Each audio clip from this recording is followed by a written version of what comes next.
प्रिया एक गरीब विधवा औरत थी। वह अपनी सास और 5 साल के बेटे अमित के साथ रहती थी। उसकी सास रुक्मणी बहुत गुस्से वाली थी। रुक्मणी हमेशा अपनी बहू को डांटती मारती रहती थी। एक दिन प्रिया घर में काम कर रही थी। तभी रुक्मणी उसके पास आती है। रुक्मणी, बहू, तू घर का काम ही करती रहेगी या बाहर जाकर भी कोई काम करेगी? मेरे बेटे को खा गई। अब क्या मेरे पोते को भूखा मारेगी? बाहर जाकर कुछ काम कर और पैसे कमा कर ला। प्रिया, मां जी, मैं कल गई थी काम ढूंढने, लेकिन मुझे कोई काम नहीं मिला। आज फिर जाकर काम की तलाश करती हूं। प्रिया अपनी सास और अमित के लिए खाना बनाकर बाहर चली जाती है।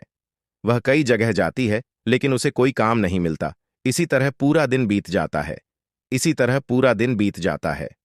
प्रिया निराश होकर घर की तरफ चल देती है। तभी वह एक ढाबे पर किसी को बात करते सुनती है। ढाबे वाला, देख भाई मोहन, तू मुझसे दुगने पैसे ले ले, लेकिन काम छोड़कर मत जा। तू इतना अच्छा खाना बनाता है, तभी मेरा ढाबा चल रहा है। अब तू अचानक काम छोड़कर जा रहा है। मोहन, मैं अपने गांव जा रहा हूं। 1 महीने बाद वापस आ जाऊंगा। ढाबे वाला, 1 महीने में तो मेरे सारे ग्राहक टूट जाएंगे। तू 1 हफ्ते में वापस आ जा, मैं तुझे दुगने पैसे दूंगा। लेकिन मोहन नहीं मानता और नौकरी छोड़कर चला जाता है। तभी प्रिया ढाबे वाले के पास जाती है। प्रिया, भैया, मैंने अभी अभी तुम्हारी बातें सुनी हैं। मुझे बहुत अच्छा खाना बनाना आता है, मुझे नौकरी पर रख लो। ढाबे वाला, ये कोई घर का खाना नहीं बनाना है, हर दिन 300 लोगों का खाना बनता है, तुम कैसे बना पाऊंगी? प्रिया, भैया, मुझे पैसों की बहुत जरूरत है, मेरा विश्वास करो, तुम्हारा एक भी ग्राहक वापस नहीं जाएगा। ढाबे वाला, पहले कहीं काम किया है? प्रिया, नहीं भैया, अभी 1 महीने पहले मेरे पति का स्वर्गवास हुआ है, तभी मैं काम ढूंढने निकली हूं।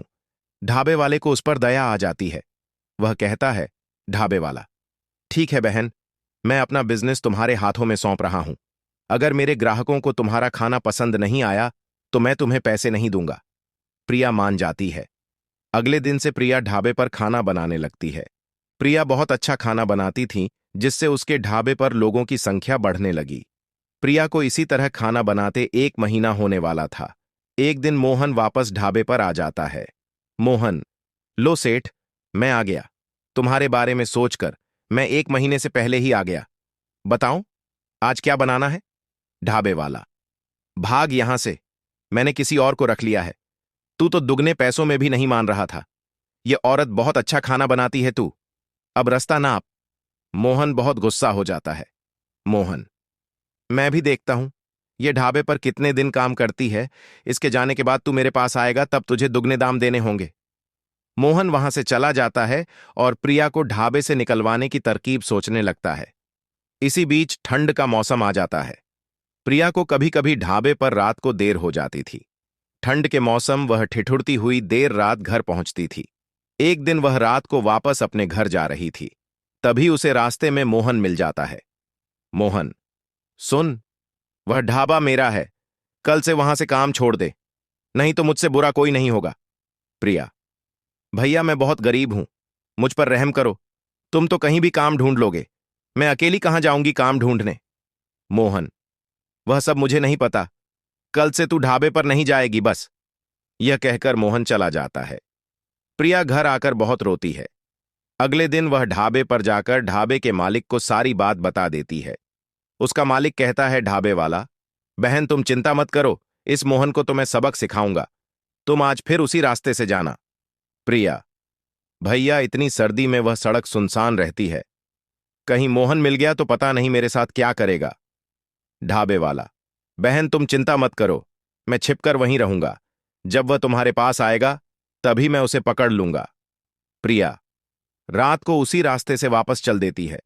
तभी उसे मोहन मिलता है। मोहन, मेरे मना करने के बाद भी तू ढाबे पर गई, अब मैं तुझे नहीं छोड़ूंगा। मोहन जैसे ही उसे मारने के लिए आगे बढ़ता है, ढाबे का मालिक पुलिस के साथ आकर उसे पकड़ लेता है। पुलिस एक गरीब विधवा औरत को परेशान करता है। अब तो तुझे ढाबा नहीं जेल मिलेगी, यह कहकर वे मोहन को पकड़कर ले जाते हैं। प्रिया अगले दिन से फिर से ढाबे पर काम करने लगती है। आपको यह कहानी कैसी लगी कमेंट में जरूर बताएं।